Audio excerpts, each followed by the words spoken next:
This is the Channel 3 News Campaign 2018 Candidates Forum. It is now time for closing statements. And you get 1 minute each. Mr. Scott, please go first. Well, thank you very much, and appreciate it, Darren and Celine, for moderating, and WCAX for hosting this event. I make no apologies for being a fiscal hawk.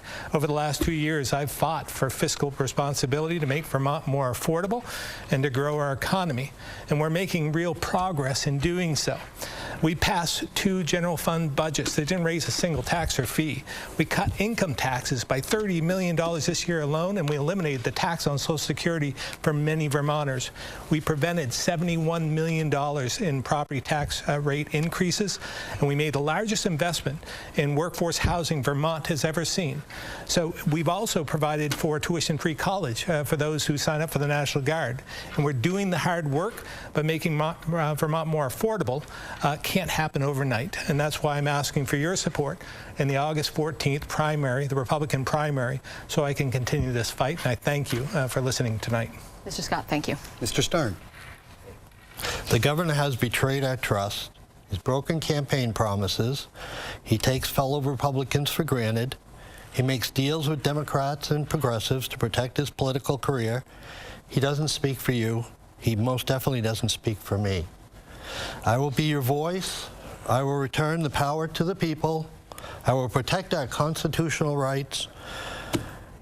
And I will bring prosperity to Vermont. Thank you very much. Mr. Stern, thank you. Thank you both for being here and sharing your thoughts tonight. All right, it is now time to check in with our political reporter, Neil Goswami. All right, Neil, what's the headline tonight from the Republicans? Well, as you heard, Keith Stern was probably strongest in his closing statement there, directly confronting what he believes is the governor's lack of leadership on a number of areas there. But the governor is really touting what he says is fiscal conservatism.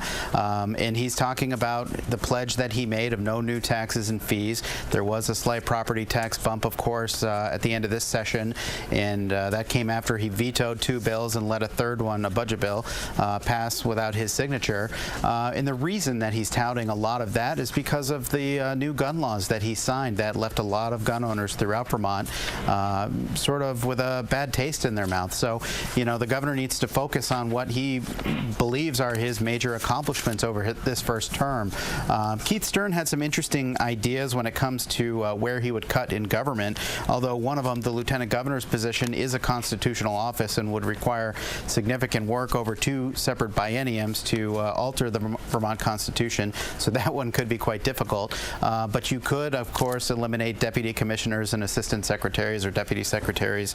That could be done and could save a little bit of money. He also said he's not going to eliminate jobs for the sake of eliminating jobs, so there would have to be a pretty strong analysis of what jobs Keith Stern would want to look at in state government to eliminate. So it wouldn't just be eliminating jobs for the sake of eliminating jobs. And, I think voters definitely, perhaps more so than the Democrats, have a clear distinction between the 2 Republican candidates for governor. Neil Goswami in the newsroom, thank you very much. I'm Celine MacArthur. And I'm Darren Perrin. Take care, everybody. Do not forget to vote on August 14th. Good night. Thank you for watching this presentation of the Channel 3 News Campaign